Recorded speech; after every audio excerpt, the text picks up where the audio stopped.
Any final thoughts on the possible next trainer? I know there's just a few there in the Dallas area. I don't know if you're going to continue staying in the Dallas area, but any names that you could be, Nah, no names. There are some people saying that Ronnie Shields could be a possibility.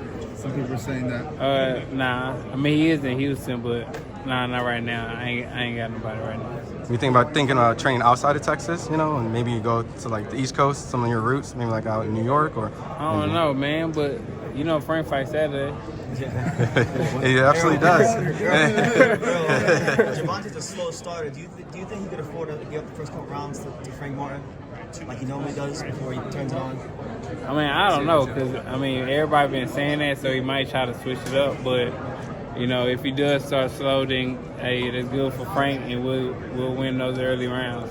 If you faced Gervonta, if it was like a fantasy fight, if you had to face him, what would you do in the first few rounds and continue to the middle rounds? And obviously you can take him to deep waters, what would you do? I don't know.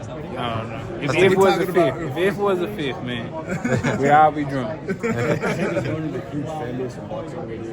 do you think of the possibility of Frank Martin possibly exploding in terms of popularity if he goes out there? Oh yeah, everybody watching the fight. So if when Frank beats Tank, he's a guy at 135 pounds. So, that's the goal, to beat the top dog. So once he beats him, he's the man. And bringing back the news you said about coming out of Saudi Arabia, if they were to implement a model where the best fighters are under one umbrella like the UFC does, do you think that would be the best case for the fans in order to see the best fights happen? Yeah, I think so. I think so for sure. As long as it's under, the boxing umbrella where you don't take up the UFC umbrella, because I know a lot of times they're unpaid. So, as long as, we got a great umbrella and it still goes how it's supposed to go, and, all the promoters and everybody who's involved, get involved and everybody's on the same accord, I think it can go well. But that's a lot of egos and pride, so I don't know about that. Good to see you, Errol. Errol, how impressed are you with Frank Martin's dedication for this fight? Well, I'm very impressed. I think he's ready.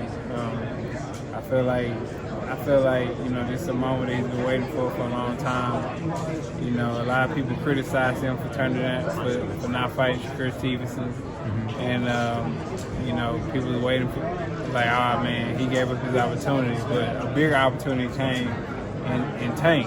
So I'm very excited about it. I think he can show people, he is one of the top dogs at 135 pounds. Well, matter of fact, the top dog at 135 pounds, that he's beating the man. You know what I'm saying? You gave him some business advice when he was considering Shakur. Is that accurate? And how much advice have you given him about this fight?